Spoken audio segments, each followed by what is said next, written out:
there, all you true crime fans. We have a new podcast to recommend for you. It's True Crime in the 50, a podcast that takes a look at serial killers, murders, and disappearances and frauds that rocked each and every state across the country. Every 2 weeks, host Katie Accardo brings you the craziest crime from each state, starting with Alabama. She covers it all, from more well-known criminals like Illinois' Drew Peterson and Arizona's Jodi Arias to lesser-known crimes like Hawaii's missing women, Diane Suzuki and Lisa Au, and the quadruple mansion murders in Maryland.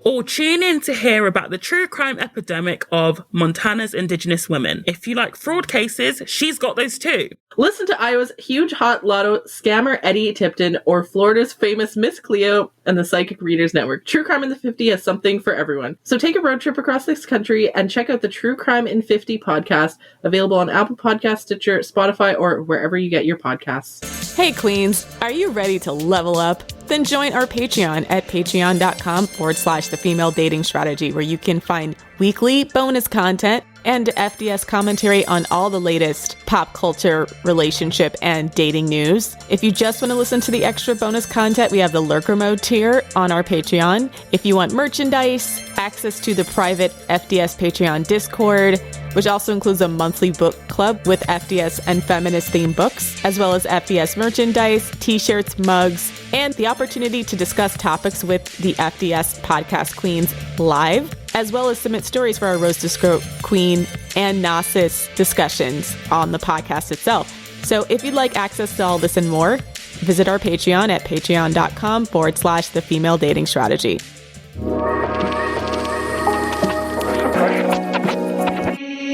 What's up, queens? Welcome to the Female Dating Strategy Podcast, the meanest female-only podcast on the internet. I'm Ro. And I'm Savannah. And I'm Lilith. This week, we're going to dissect one of the most popular posts on the Female Dating Strategy website. That's at thefemaledatingstrategy.com. And it's called 37 Lies You Were Taught About Men. I actually think post. Yeah, it's one of the it's a rapid fire post. It's just a list, but it has condensed in 37 points so many of the different concepts that we cover on female dating strategy. So we wanted to kind of go through them one by one. There's a few of them we've done full episodes on and explained in detail, and then a few that we think we're going to plan future episodes on. But we kind of wanted to give it this proper due because it's so cohesive and then gives a large chunk of female dating strategy and what we're trying to accomplish a framework. What I love about this is it's like a machine. It's like a machine gun, just like just mowing down all the male lies all in one place. Because a lot of men, spread these kinds of narratives to benefit themselves, but they're not true. And that's what we at the Female Dating Strategy, we're all about debunking male myths. And it's not even just men, it's also like women as well, like mainstream media. We've carefully documented this several times. They also push these myths as well, which are just completely false and do not benefit women in any way, shape or form. Yeah, that's a weird thing. Yeah, a lot of these lies I actually learned from female families. So it wasn't just men perpetuating these myths, but this is like a comprehensive part of patriarchy, right? They may not have known better, right? So it's not necessarily that they knew that these things weren't true. It's just that like this is the popular culture, this is the things they were taught, these are things that they were told. This exists within the religious community, this exists within secular media. These are just certain types of myths that women are taught to do, which essentially are not true or exist only to give men the upper hand and to make women more easily exploitable. It's very sad, actually, when I see women perpetuating lies about men. Like, I saw on Twitter the other day a woman saying, like, oh, men who are abusive, usually have abusive mothers. And I linked my Lundy Bancroft screenshot about how men actually... False. Yeah. Exactly. I was like, this, that's what men say, but it's generally not true. But that's a lie that men say so that they can blame their abuse on a woman. More often than not, men learn their abusiveness from other men, right? But men don't want you to know that because that would put the blame on a man. It would put the onus on them to improve. Then the jig would be up. Exactly. The jig would be up, right? So that's what we're coming for you, Scroats. We're coming for your lies. We're coming for your propaganda. So rule number 1. Ugly men will treat you better because they'll be so grateful to have female attention. False. Lies. And this lie is often said to get women to settle because these men know that physically they're not up to par. So they try and say that, if a guy's attractive, he'll treat you like shit. And it's just like, if you go onto any of the dating, subreddits, and a woman is saying, I'm struggling to find a partner, almost definitely there'll be men in the comments saying you need to lower your standards. Like, this lie does not benefit women at all because it's also not true. Like, some of the worst men are also ugly as fuck. Yeah. are also, I mean, they're not even ugly. They're just not really conventionally attractive. I mean, some of them are just audacious and ugly as well, or they're just not very conventionally attractive. You ain't gotta lie, Savannah. You can just say, so you ain't gotta be nice on this one, Savannah. I'm kidding. Good. Let's play. They're not ugly. They're just not conventionally attractive. Say it. Just say the words. Do it.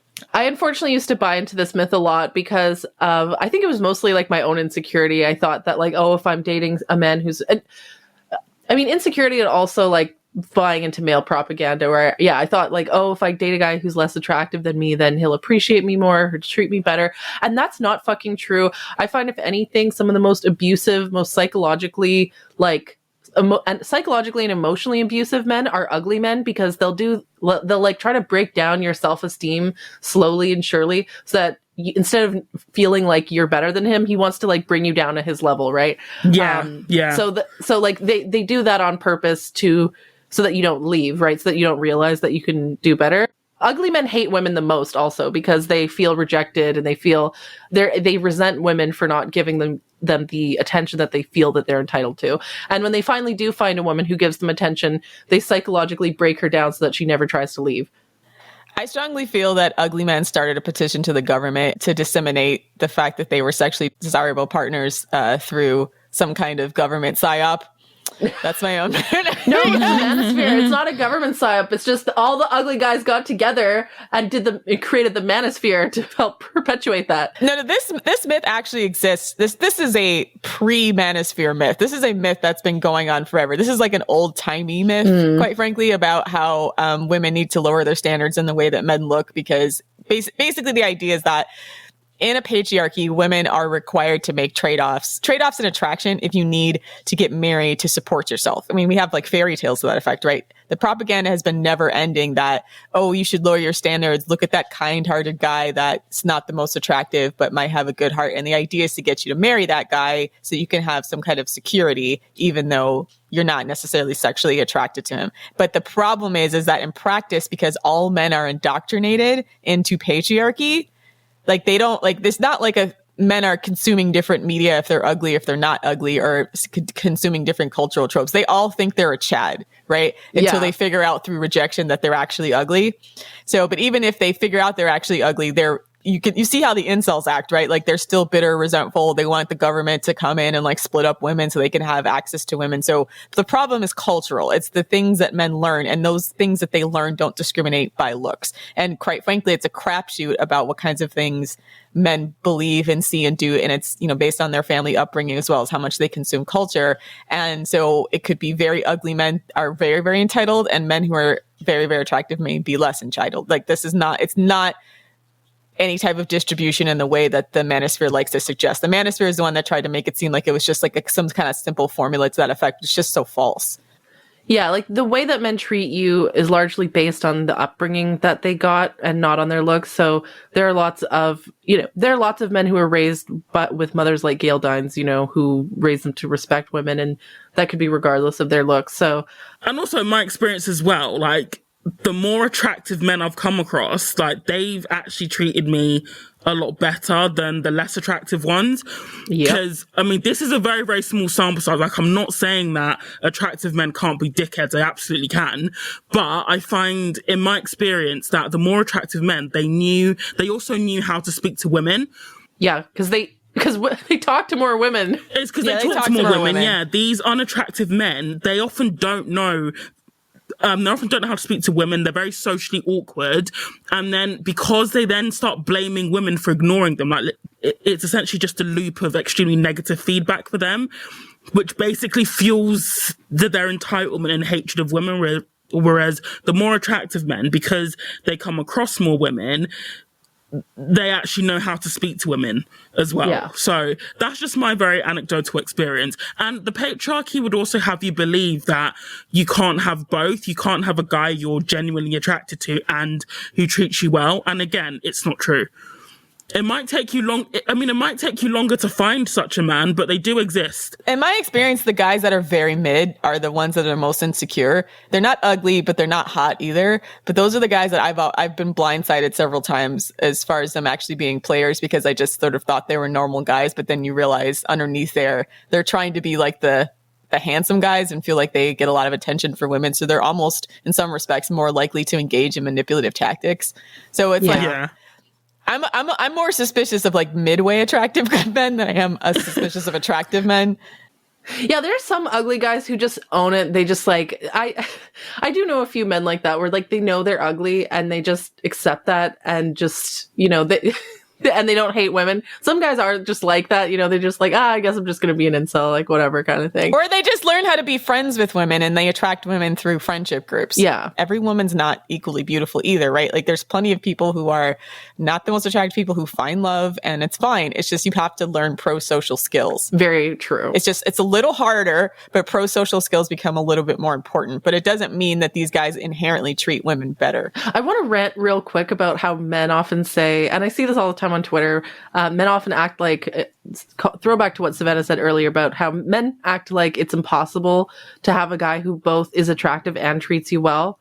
Like they'll often quote retweet me in a hostile way and be like, oh, these FDS women with their impossible standards. How dare they want to fuck men they're attracted to? They're supposed to suffer and hate sex and do it as a duty until they're resentful and then divorce rape them at 40 because they decide that this is not worth it anymore. Yeah. No, I want to do a whole episode almost on just like how men, this is such a projection though, because men have standards for women that are literally contradictory. In my personal experience, for example, men will be like, oh, you know, I like your body, but I resent how much time you spend in the gym to achieve it. You know, you should be naturally beautiful, or you should have a naturally perfect body. Or, you know, they expect me to stay a size 4 or whatever. But if I eat a salad or whatever, they're weirdly hostile to that. Like they want me to eat what they eat, which is like burgers and like pizza and shit. And if I eat like in a healthier way, they'll resent me for that too, kind of thing. So men have contradictory standards for women. And if they're contradictory, they're impossible. There's nothing contradictory about wanting a man who's both attractive and treats you well. They're not mutually exclusive things. So, but I'm going to do a whole other episode on that because fuck those guys. Anyways. So lie number 2. Older men are more mature and better in bed. False. Yeah, we did an episode about this called Age Gaps and Old Man Peen. First of all, like, men who go after much younger women are generally predatory and are actually generally worse because they know that they can't impress a woman their own age. So they have to go for a much younger woman who doesn't know any better, has no basis of comparison to make himself look good. And the second part, erectile dysfunction in older men is real. So yeah. Granted, young guys now have porn-induced erectile dysfunction, so there's that. The only thing that older guys have going for them is that they haven't been watching, you know, violent abuse porn on Pornhub since the age of like 8. But they're catching up. But that's not even a guarantee anymore. Like, boomers and boomers is a thing, so yeah. They might have more money, maybe, sort of, kind of, if they're, than maybe the guys your age. But also maybe. Also big maybe. So anyways. They also might be living at home, as we discussed in our last bonus content. So, yeah, it's a massive gamble, so you may as well not bother, to be honest. Yeah, so check out our Age Gaps and Old Men Peen episode for more discussion on that one. Also, I've never met a guy who's 50 who's more attractive than when he was 20, okay? True. The same man... Yeah, some men can look good. You know, some men are like silver foxes or whatever. But most of those guys looked... But they were already attractive. Yeah, they were already attractive, even in their 20s and 30s, before, right? So, yeah. Date someone your own fucking age. God, okay. Lie number 3. If you're really a bad bitch, then men won't treat you badly. If you're attracting bums, it's your fault. Ooh. And so Lindy Bancroft, in in the episode that we recorded with him, he touched on this a lot.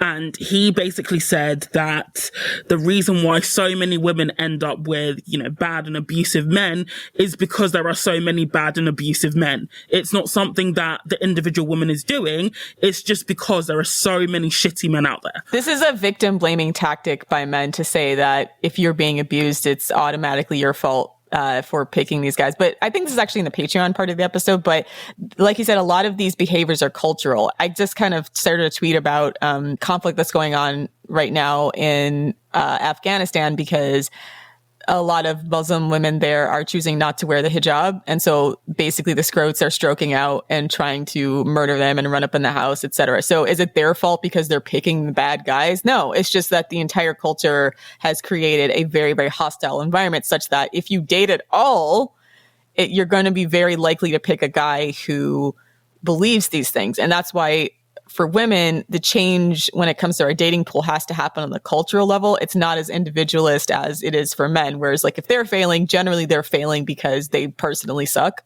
For women, a lot of times it's just pervasive cultural attitudes that don't benefit us, in which case we have to change it via feminism, education, ruthless strategy, and cutting guys off. Yeah, I will say, like, there may be a grain of truth in this, that if men get the impression that you're not that you're the sort of woman who doesn't put up with shit, and they really, really, really, really, really want to fuck you, they might pretend and hide all their bad qualities, right? And then their abusiveness or their bad traits won't come out until later, until after they've had sex, or after you're married to them, or after they've gotten you pregnant or something like that. So that's another thing to be aware of. Like, just because, granted, like, don't go out there and like act all vulnerable and stuff, like, you know, to see if the guy doesn't treat you well, right? As a vetting strategy, like, definitely, you know, be a ruthless queen, but also be mindful that just because a man is acting high value right now doesn't mean that he's not hiding his low value traits. And also in our El Kamihira episode, we talked about how a lot of times men seek out women who are competent. It is, you know, there's a couple of different facets and a couple different types of abusers, and some men like the process of trying to conquer and humble a truly strong and independent woman, and they can be very manipulative in the way that they do that. So sometimes it's not even just attractiveness, it's just that, like, you actually being a competent, well-rounded, attractive person attracts more bums to you, because first of all, the kind of loser guys look at you like a trophy, but also the men who are truly nefarious, they look at you like, oh, we got to humble her. Like, she's, you know, we don't like that she has this kind of confidence. I've said this before as well, but when I was in like the BDSM like scene, like doms would say, that they tended to get more out of, you know, dominating a submissive who was, you know, strong, independent, you know, outside BDSM, because they saw that as a bigger challenge, and they felt just essentially they got a lot more out of, you know, dominating her than your stereotypical submissive who was very dependent. So that dynamic was also at play even there as well. See, I just see that as proof that BDSM is about being like a water carrier, like reinforcing patriarchy, because like, there's so much porn, for example, of like, oh, conquering a feminist, or there's even porn of like where there's like a dominatrix and then a man like breaks in and like rapes her or something like that, right? Like, they like the idea of conquering a strong or a dominant woman. It's about punishing women for, you know, not being submissive, right? They don't get as much excitement. They see a woman who's already submissive and they're like, like, you know, you're already brainwashed. There's nothing I can do. They want to take the one who's not brainwashed and then brainwash her. But just to wrap up the point about, you know, if you're attracting bums, it's your fault. No, it's not. A lot of men are just bums. And I also want to point out how a lot of these guys who say this kind of stuff, like, they'll blame women for choosing the wrong man. But then when women start raising their standards and rejecting shitty men, that's when they go, oh my God, you're rejecting too many guys. Like, yeah, they're never happy. So do what's best for you. Exactly. Put yourself first, sis. Don't worry about what men do. And also, this is a very pernicious myth, because it's a way of getting women to blame themselves rather than blame men, or to change the culture. And men don't want us to change the culture. They want it to stay that way because it benefits them. Lie number 4. You should always pay your own way on dates because he'll be impressed you're an independent woman who don't need a man. And it's the only way to establish an equal relationship and gain a man's respect. Ugh, false. False. No. Yeah. First of all, FDS is not looking for an equal relationship. We're looking for an equitable relationship, and they are not the same thing. Yeah. So first of all, I also used to buy into this myth that, whip out the wallet on the first date, show him you're a boss bitch kind of thing. And I find the problem with this is that the only men that you end up attracting are users and bums and men who are like, yes, I really like the idea of a woman paying for me kind of thing, right? Like, and cheapskates, yeah. And cheapskates, right? Like and I feel really bad for women who, and I encounter women saying this all the time where they're like, oh, I want him to see me as an equal. I don't want to feel like I owe him anything.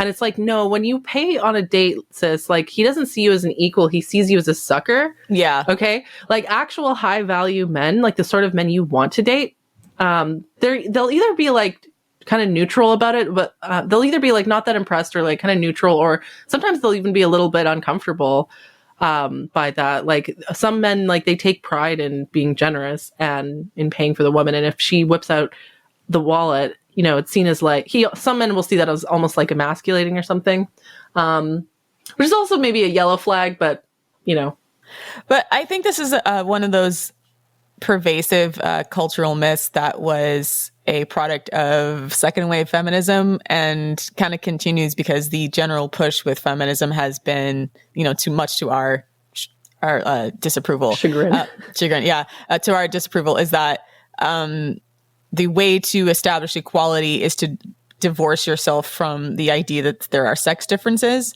And so then if you pay for a man, you're establishing economic equality with him in that date. But as we know, we've talked about this, you can't really go 50-50 on a baby when it comes to household chores, when it comes to household maintenance. A lot of those things still tend to fall on women. Men have not evolved to the point that they can do those things. They definitely will never evolve to the point where they can carry a child.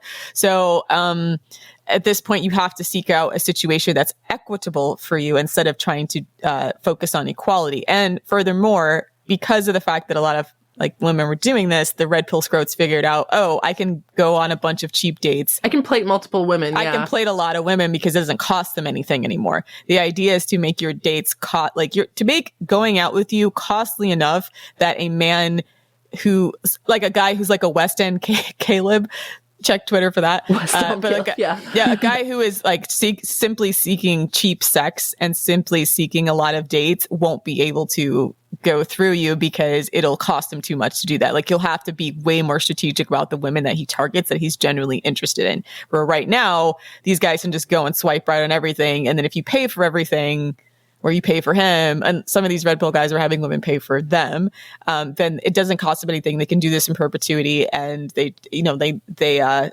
basically getting women out of their price range who are actually. Well, this myth benefits fuckboys only. And you're also setting the tone for the rest of your relationship. If you decide to get into a relationship with a man who's willing to go 50-50 on the date, he will spend the rest of the relationship 50-50, even when it's not fair to you. There are so many stories of, women saying, my boyfriend earns 6 figures and I'm on, 50K, and we split everything 50-50, to the point where it's literally impoverishing them and he's stacking his savings. Like, if you're going 50-50 at dinner, you are essentially setting the tone for the rest of the relationship. He's not all of a sudden going to turn around and then start, spoiling you and treating you like the way you deserve to be treated, because the behavior you accept in the beginning is what will continue. Yeah, this myth, I feel, rewards fuckboys. It's been a gift to cheap men. Low value men. What we need to do, like not just us at FDS, but I mean like women overall, like on the wider culture, we need to make dating more costly for men so that fuckboys can't afford to be fuckboys, right? Like, and only the best men compete as well. Yeah. If you raise the price of entry, only the best ones will compete. And that's the way it should be. Yeah, but the idea is more about, we want men to be more selective as well. Like, this is another thing. Like, men often say, like, oh, like, you delusional FDS women, you want standards, but you don't think men should have standards. No, we think men should have standards. We would like men to be more selective and invest in a smaller number of women, ideally one woman, rather than investing a very small amount in a lot of women. Like, basically being community dick, right? So, yeah.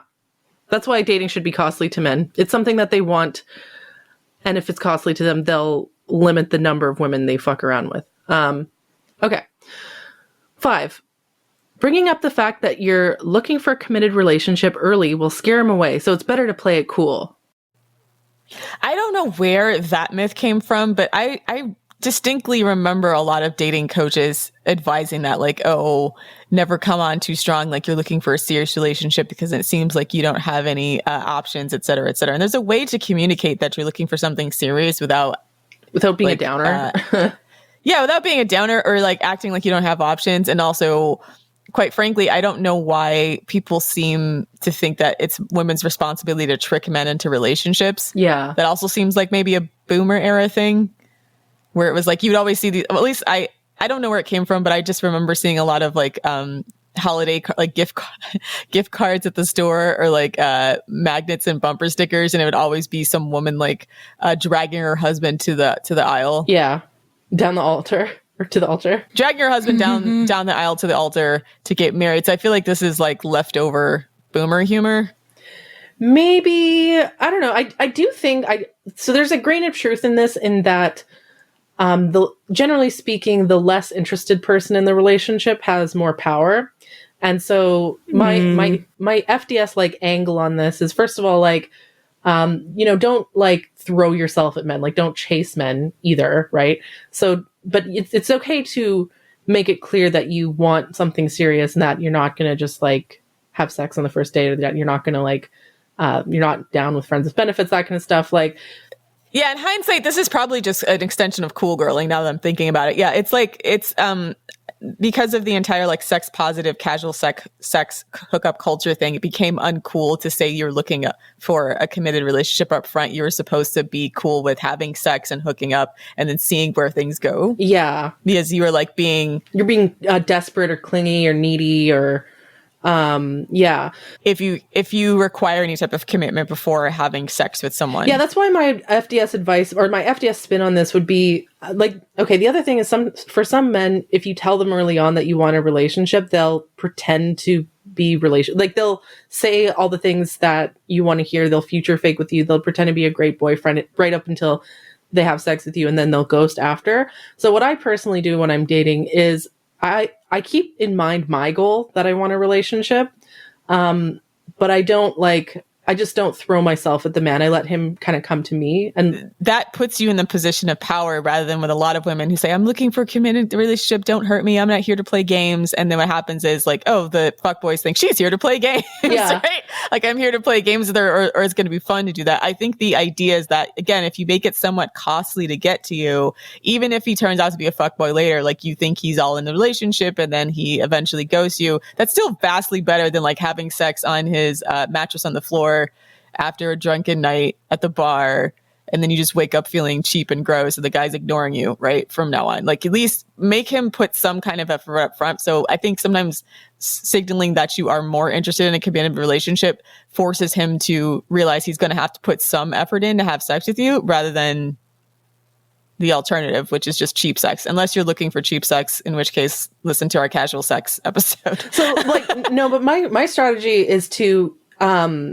like, I know that I want a relationship, but I make it clear that I'm looking for a relationship, but that I'm not necessarily in, not with them, not necessarily right? with them. Exactly. Right. Yeah. So, and this is the other thing, is a lot of men will rush to commit once they realize that you're, potentially dating other men and so on. Right. So, if I like to keep my options open personally, if a man shows me a sufficient level of commitment and wooing, then I'll have a relationship with him. But, it's not about like, basically what I hate about Rule 5 is like, it creates the groundwork for you to be like a casual sex partner for a man before he commits to you.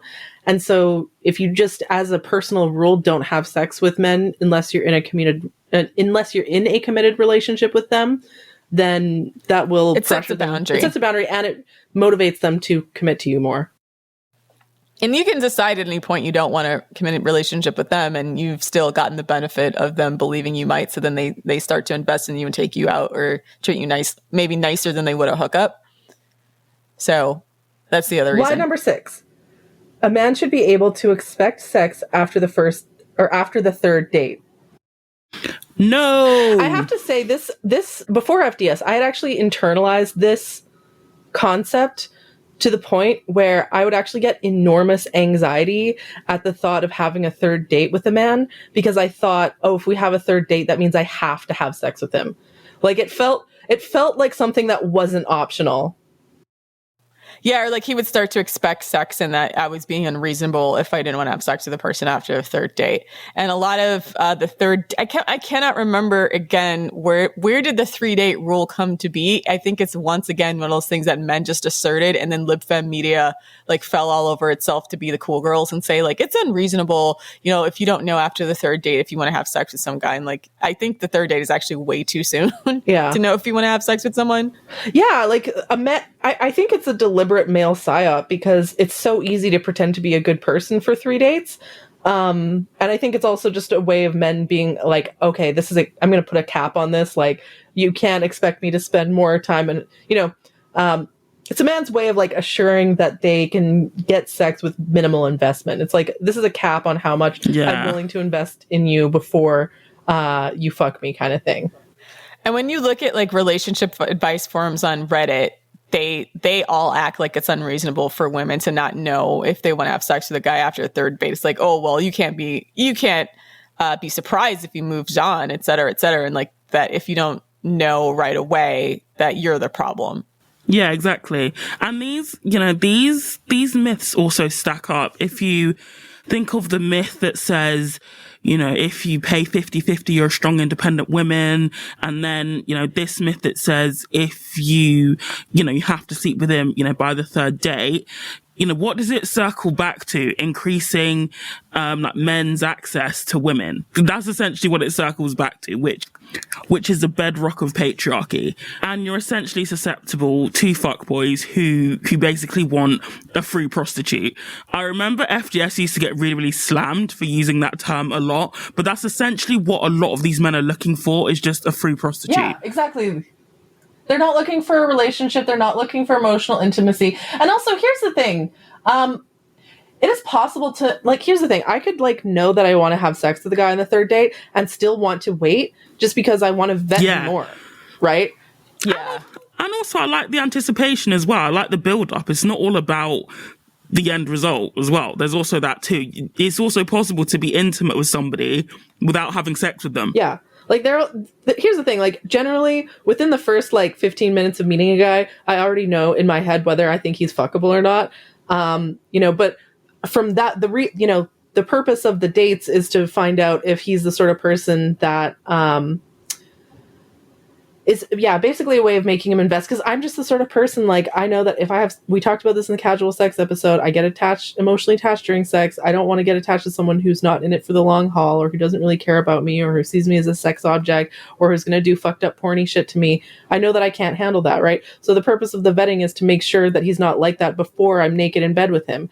But weirdly enough, under liberal feminism, they use sex as a vetting strategy. They're like... Yeah, so I was actually just going to make that comment. I now remember where some of that came from. It was from sex therapists or sex educators, not even really a real therapist, like she's just a person with a column, but people like Gigi Angle. Mm-hmm. And Gigi Angle had an article where she said that, I have sex with men on the first date to see if we're sexually compatible because I don't want to waste my time. And I'm like, God. You don't know that guy. She's dumb. She's really dumb. She's done so much harm to women in the overall culture. And I really can't stand her as a person, just watching her like smug nonsense. But there's been a lot of these like pro-sex, sex, quote unquote, sex educators who literally made advice columns advising women to sleep with men early to test sexual compatibility, as if there's not a million other ways to test sexual compatibility before you and intimacy before you have actual physical sex. Yeah. Which we've now corrected by creating our own strategies, which I know we had an episode called pre-sexual compatibility tests, I think. Yeah, pre-sexual compatibility tests, and we'll have more episodes around sex coming up. But yeah, that's a corrective thing that we're doing now, is like, because like the insane people like Gigi Angle and what's that other one, Carly Ciartino. Yeah, fuck him on the first date to see if you don't want to waste your time. Like, oh my God, girl, like that's stupid. Yeah. I feel like they get off on the shock value and a cavalcade of bad decisions. And then because they're the type of women who don't have any boundaries, they like to shame other women who have boundaries and seem like, I think they're just rewriting their narrative to seem empowered and progressive. Oh, the other thing is like the culture nowadays, like although the rule says, or the lie, it says like 3 dates, there's this weird thing now in the past couple of years where it's almost seen as unreasonable to wait even 3 dates now is seen as unreasonable. Like, you know, if you're not willing to fuck them on the first date, it's like, what's wrong with you kind of thing. Oh, are you a prude? Or like some guys like just have so much scrote audacity that they're like, no, fuck me before I take you on the date so that I know if you're the kind of woman. Yeah, that's a red flag. So that I know if you're the kind of woman who I deem worthy of taking on a date. Like, you know, like it's ridiculous. It's so stupid. Don't fall for it, ladies. They have everything and they're still being even worse, right? So they're, I mean, like, not to bring up West End Caleb yet again, but he's essentially the type of guy that thrives in this environment. Like, he can have sex with one woman the same and be texting another woman like the same night and going on dates the same day.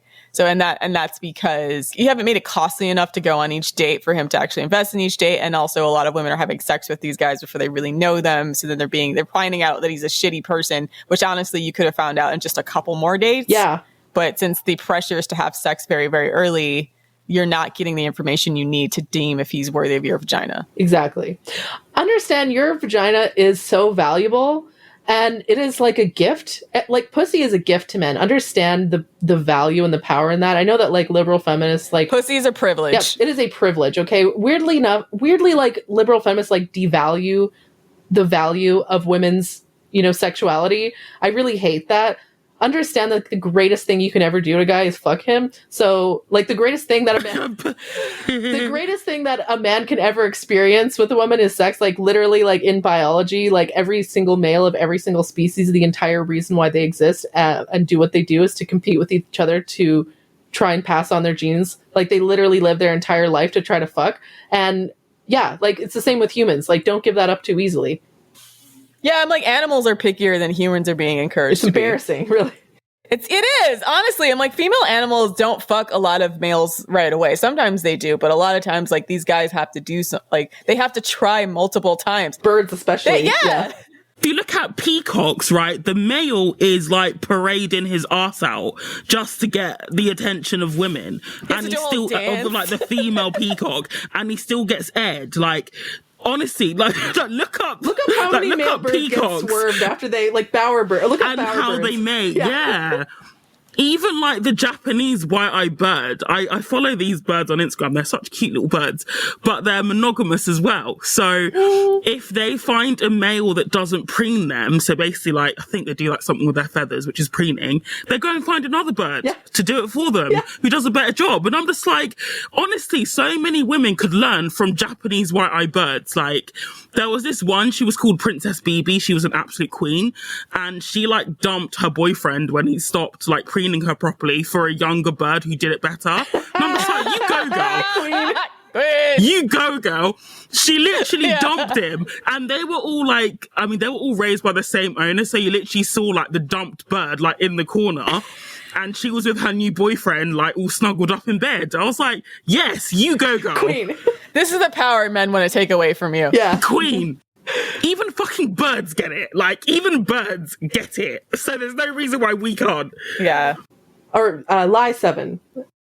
Women of his own race are too demanding and feminist and masculine, and that's why he has to date outside of his race.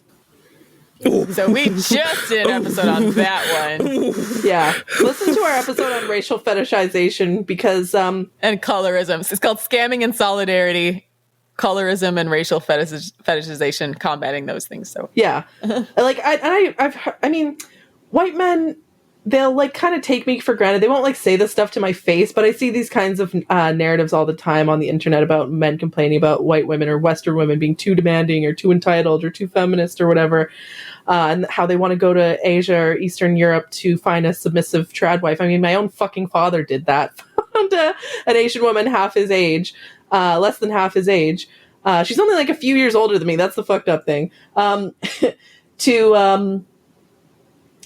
because he thought she was going to be a submissive trad wife. And guess what? Turns out she's not. He ended up getting a tiger woman instead. And I'm like, yeah, good for her, honestly.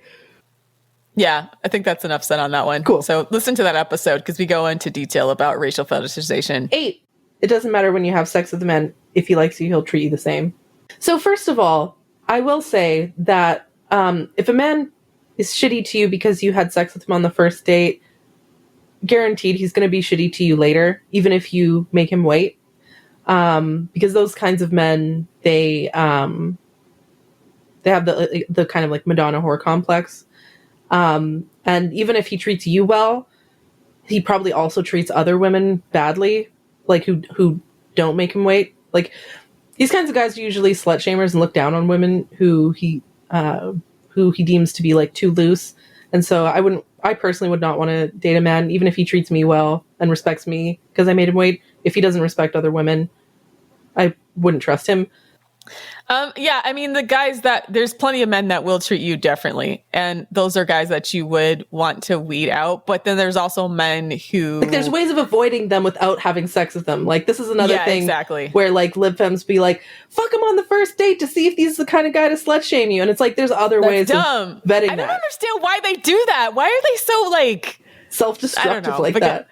Self-destructive and just like can't strategize to save their life. I feel like it's so easy to manipulate them. Like it's kind of frustrating. Yeah. And I can understand like we're young and like, or like if you're young and you don't know any better, but I'm talking to like maybe the older feminists are just pushed out. That could be it. They're not, maybe they do know and they're not telling us the truth. No, it's because the only stories that get publicized on like mainstream media are ones that suit the dominant narrative, right? The narrative, that's true. You know, men who own these media companies, they want women to put out sooner. So they, of course, they use their entire fucking media company that they own to put out this kind of propaganda. Yeah. So and even if he's a good guy, sometimes having sex too soon can just like create a sense of intimacy sooner than a person is ready for, and really like sooner than you should be ready for. Like the whole love at first sight thing, and it can work out, right? You can have sex, he can actually genuinely like you and not necessarily be the type of guy to judge you, but it could also create a false sense of intimacy when you don't actually know each other well. Mm-hmm. And that could make a person want to pull back a little bit just because they want to establish really getting to know you. Mm-hmm. Men like variety, so it's okay if he has a wandering eye or flirts with other women. It doesn't mean he doesn't respect you. We all like variety. Yeah, women like variety too, right? It's not an excuse. So it's more, again, like, it's one thing for a man to notice that other women are attractive, but if he's like, you know, eye fucking women in public, or, you know, like staring at a woman's boobs like some porn sick nasty scrote, then he's probably... Or if he's following Instagram thirst traps, if he watches porn, all of that is bullshit. Yeah, it's a sign of a bad character. So yeah, like that's that kind of behavior. It's like it's not even about him not respecting you. It means he's not a respectful person in general, like towards women. Yeah. And you know, some men that I meet in real life, they do that thing where they like stare at my boobs or like stare at my ass when they think I'm not looking, and it just makes me really uncomfortable. It makes me feel like a piece of meat and a bunch of like hungry wolves are around me. You know, it just makes women uncomfortable. Most men who, like, the men that I've met who are decent men, they're aware of that and they don't want women to feel uncomfortable, so they'll like avoid staring because they don't want her to feel like she's being like, you know, she's being preyed on, or he doesn't want her to be afraid. So yeah, like the kind of guy that checks out other women like that are shitty and they lack empathy for women. It's big Coomer energy. Yeah. It's one thing to see someone attractive. It's another thing to like legit be making them uncomfortable and disrespecting your girlfriend or wife in the process. Yeah. And then the flirting with other women, that's also a red flag of like emotional cheating. And it's also like, I don't know if you've ever heard of like Dread Game, you know, Dread Game, where the guy like pretends like, oh, you know, I can get other women, like, you know, that kind of thing. Like some men will do this as a deliberate, like I consider it a form of emotional abuse where the man like pretends like he could be cheating or, you know, could get another woman as a way of making his partner feel devalued and less special. And so that she feels like, you know, anxious and eager to please him. I think that's like men who deliberately flirt with other women to make the partner feel insecure are also shitty men who aren't worth dating. So number 10, slutty girls never get good guys. Only perfect women get good men. There's a lot of women really mad that didn't turn out to be true. Yeah. Yeah. They try to virtue signal and be like the wifey type, so to speak, and they'll be very, very surprised when they're not chosen over women who are quote unquote loose. But this was also peddled a lot to me growing up in a religious background. And I know quite a few people who felt really, they didn't feel hard done by, because ultimately I think there are drawbacks to just like sleeping around generally with men, but at the same time they felt like they were robbed of the chance to explore their sexuality on their own terms. And that's my only wish for women when it comes to sex. If you want to have a lot of sex, if you want to have, no sex, that's absolutely fine. Just make sure that you're doing it on your own terms, and not because you think if I sleep with him sooner, he's going to stay with me. Similarly, I just hope that they also don't think that if I, remain a virgin, I will get a really nice guy, because then you're not making that choice for yourself. You're actually making it for someone else. All of these choices revolve around men. The extremely promiscuous women, as well as the very tightly controlled women. They're two sides of the same narrative controlled by men, right? And we've done our best to try to highlight the areas in which there's women that they sleep around because they have low self-esteem. And then, yes, sometimes it's hard for them to get in relationships, or because they don't, or they're in relationships where they're treated terribly because they haven't established good boundaries. And we hope to with FDS to help them avoid those kinds of things. But then there's the women that are just sitting around not playing the game at all and trying to virtue signal that they're going to be good virginal wives. And then they may get married, and then those guys exploit them in the other ways. There's a lot of trad wives that find out that, oh, I'm the virginal wife, but then he's got a mistress on the side that, they do the whole Madonna whore split. So anytime you're not having sex in your own terms, vetting men to create beneficial sexual encounters for yourself, then you are not approaching sex effectively to get what you want. Yeah, I see a lot of disappointed women on trad Twitter who are angry that trad men don't really seem to be into them. Men, trad men will criticize women for being too loose, or for wearing makeup, or for doing this and this. But those are the women that they chase, right? Exactly. Right? Trad women are mad that the men that they're into, the trad men, chase the quote unquote thoughts. Didn't Tammy Loren go off on that? Tammy Loren went off on that, in a pretty infamous Facebook rant where she was talking about, I'm tired of them passing up good women for all these thoughts. And it's you don't understand what's going on here yet. Yeah, it's she's still blaming the thoughts, and then thinking she can reason with these guys not to chase them. I'm like, that's not how this works. The thing is, you have to completely not give a fuck what men think and operate as what's best for you. They'll fall in line because they don't have a choice. Yes, hold the fucking line. That's the thing. More women need to be on code and hold the line and stop attacking other women or blaming other women for men's shitty behavior. Because first of all, it's not going to change anything. The problem is with men's shitty behavior, not with other women. And secondly, you're not holding them accountable. If you make it more difficult for them to be fuckboys, then they're not going to be fuckboys. Yeah. Or make it not worth it for them. I know this is an oft-requested episode, and the types of values that I learned and a lot of other people learned coming from religious backgrounds, and how that fucked us up. So this is part of the ways in which women self-sabotage who come from a trad background. Yeah. Lie number 11, if you don't have sex right away with a high value man, you'll lose him, because what you won't do, another girl will. I am so tired of this. This is definitely abuelita type advice. What you won't do. I don't get it. What? Old women in your family, if you don't do it, another woman will. If you don't fix your man a plate, another woman will. They're always doing that thing where they shame younger women in the family to doing all these service tasks to men. Yeah. Damn, my grandma would never tell me to fuck a guy soon. If you don't fuck your man, cousin Faith will. It's always enforced, or at least the way that it's been forced to me has come from other women. It's a very pick-me logic. It's if you won't do that for him, another woman will. The implication being me, I'll be the other woman. And the manosphere ran with this, right? So they're that's why they don't want women to prolong having sex longer than 3 dates, because they're if he's a high-value man with lots of options, then why would he sit around and wait for sex for you? And it's well... Again, it's a different definition of high value, because men define high value as someone who's really hot and can treat women like shit and has a ton of sexual partners. That's not someone that I would consider high value. a high value man. And if he dumps you because you didn't have sex with him, then by definition, he's not high value. He didn't like you. Yeah. He didn't like you. Exactly. Period. Like, yeah. Exactly. Like if a guy's willing to have sex with another girl because I won't, or dumps me because I didn't put out fast enough, then he's not high value. Like automatically. He's self-disqualified.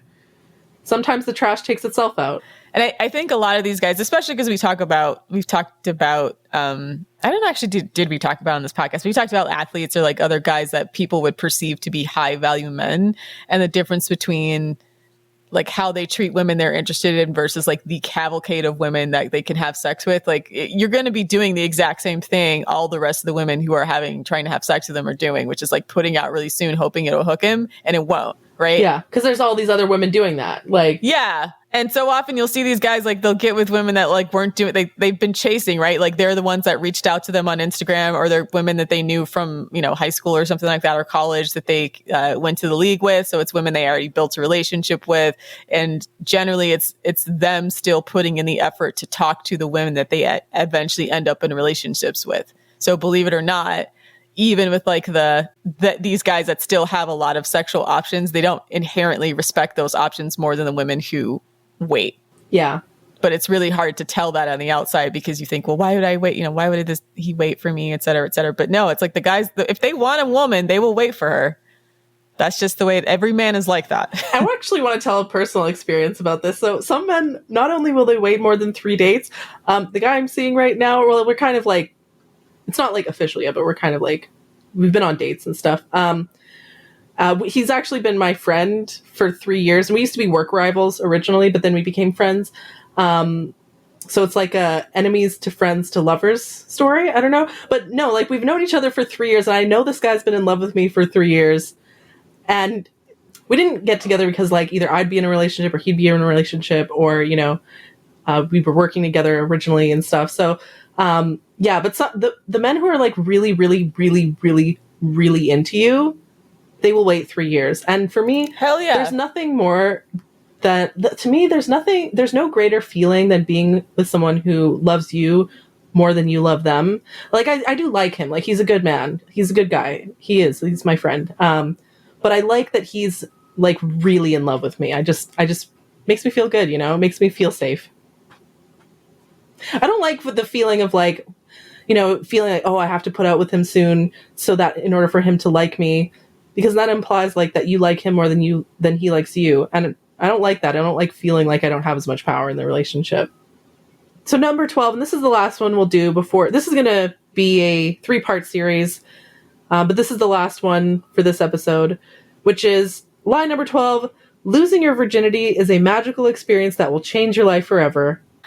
This is, again, I think a myth perpetuated by trad culture, and it's a way to get women, and religion, basically control their sexuality so that they are nice virginal wives for their future husbands, and the entire cult around preserving virginity. I was one of those people that grew up in the like purity ball era and the the purity ring era. So what's purity ball? Am intimately. Oh Lord, it was like the most. Okay. I didn't go because me and my dad don't have that great a relationship. But it was basically it was like a daddy-daughter dance, and what would happen is the father. Well, it's kind of cute but kind of creepy at the same time, where the father would vow to protect his daughter until she was ready. He was ready to give her away in marriage when she got older. So it was like a daddy-daughter dance, and like Ew. They would have them sometimes when they're really young. That's kind of gross. And the idea was to like pledge your allegiance to protecting your daughter's innocence, and then your daughter would like pledge to protect her innocence for her daddy. Yeah, that's kind of gross. I'm gonna stay a virgin for my dad. It's like weirdly incestuous. It wasn't that explicit because you were sometimes dealing with young kids. Because sometimes the girls would be young, but like that was the subtext there, that like their dad was protecting their femininity, for their future, basically. And then also like their dad would take them out on a date and like a night. It was almost like a daddy-daughter prom. And the idea is that you would treat your daughter really well so that if a guy came into their life, then they would have to treat them just as well. And he's going to protect her and make sure he's always treated well. So like there was like, it was kind of good stuff with a bunch of super weird Christian-y stuff and a bunch of really creepy patriarchal shit, right? About men owning women's sexuality. So, so then what happens is they hype it up so much that, I mean, when I first had sex, it was fine, but it was, exactly. Like, were you just like, that wasn't nearly as big of a deal as people try to make it. It was like, I had sex. The first guy I had sex with was a guy I was in a relationship with, and I was in love with him, but it wasn't like this magical experience. Like, I remember forever, like it happened, and it was not great the first time because I didn't know what I was doing. My first time was actually incredibly awkward, and I low key like it's one of those like embarrassing thoughts that keeps me up at night. Like when you're lying in bed and you'll just randomly have like a cringy memory. That's one of those, like losing my virginity is one of those cringy memories. So, I mean, I kind of sympathize with women who want it to be special, who want to wait. Because if your first experience is bad, then that's also going to be unpleasant. But I don't. I waited and it was still not great because I still didn't know how to communicate anything sexually. So like it's kind of sucks because I did wait to a person who I was in love with and thought this would be great, and then we had sex and I didn't even know how to feel. I just felt kind of empty almost because I was like, well, this didn't live up to the hype. Yeah, right. So it's almost It's the hype that's the problem, though, right? So the hype and then the lack of teaching women how to vet men sexually and then how to communicate sexual boundaries in a way that makes sense. Like I had no clue. Yeah. So like that's the language that we're missing about how to go from virgin to non-virgin and how do you prep yourself for that. Like there's, I remember we had a Twitter space with an older feminist woman who was talking about like in the 70s to talk about erogenous zones and then like the kinds of things to do to really like get your like things that get wet. So, like your cervix is high up so it's not as painful. Like there's so many things to do. Did absolutely none of that my first time. So it was sort of painful. And so like it wasn't traumatic. I don't feel like my boyfriend at the time was trying to hurt me or anything, but it just wasn't good. And it felt like low key like, oh, okay, I just physically feel a little bit like icky. I don't know, Yeah. I don't know how to explain it. Yeah. Yeah, I think we almost need to be more honest about like the fact that the first time you have sex is probably not going to be magical. I mean, I want to teach women like the problem with this myth is that it implies that like the first time you have sex is going to be like inherently magical, but you almost have to create that sexual experience for yourself. Like we need to be more honest with girls that a lot of sexual experiences are bad. And here's some reasons why it might be bad, and here's some ways that you can avoid a bad experience, right? So I do feel like we need to be more honest with girls before before they lose their virginity. Like, it can be a good experience, but there are steps to make sure that it's not a bad experience. You know what I mean? I feel like not only are women faking orgasms, they're faking sex stories about their virginity. That's what I sometimes feel happens in media where you don't want to say it was bad, or you want to like kind of hype it up like, oh, I did this and this happened. So you feel like you're more in control of the situation. But then if a bunch of women aren't being honest, then we're not actually getting good sex that we deserve like the first time out, right? Like you want to build up to that kind of thing. So, so FDS is fighting to create the language so that we can hopefully not have next generation of women don't suffer from this stuff. Yeah, that's the goal of FDS is we're trying to educate the next generation of women such that their first sexual experiences are not traumatic. And enjoyable. Not even traumatic is the low bar. Like, we want it to be good. Yeah, like the rule says losing your virginity is a magical experience. First of all, I want to say on the Change Your Life Forever, first of all, like men are not important. Like their dick is not important to change who a woman is. Right? It's not. So that first of all. Secondly, like I would actually like it if we could get to a place where a woman losing her virginity is a magical experience and isn't like either traumatic or boring by teaching women just straight shit. Yeah, exactly. Yeah. Like that's not how things are right now, but we'd like it to get there kind of thing. We're not there yet. But we will. Yeah, so that's part 1 on our 3-part series of the 37 lies you were taught about men. So we'll do part 2 and part 3 in the next couple of months so we can go over some of these concepts. And we're going to continue to record episodes on these individual concepts in more depth. So stay tuned for that. That's our show. Check us out at fem.strat on Twitter. Also, join our Instagram. We're trying to do an Instagram push here. Instagram @_ the female dating strategy. Also, our Patreon weekly bonus content. There's a Discord. You can also, if you're a man who's listening to this and you don't like, if you don't believe that we're correctly outlining the lies that you guys are telling, then tell us all about it on our Scroat Strike Back tier on Patreon. That's patreon.com/the female dating strategy. Thanks for listening, queens. And for all you scroats out there, stop the lies. Time out.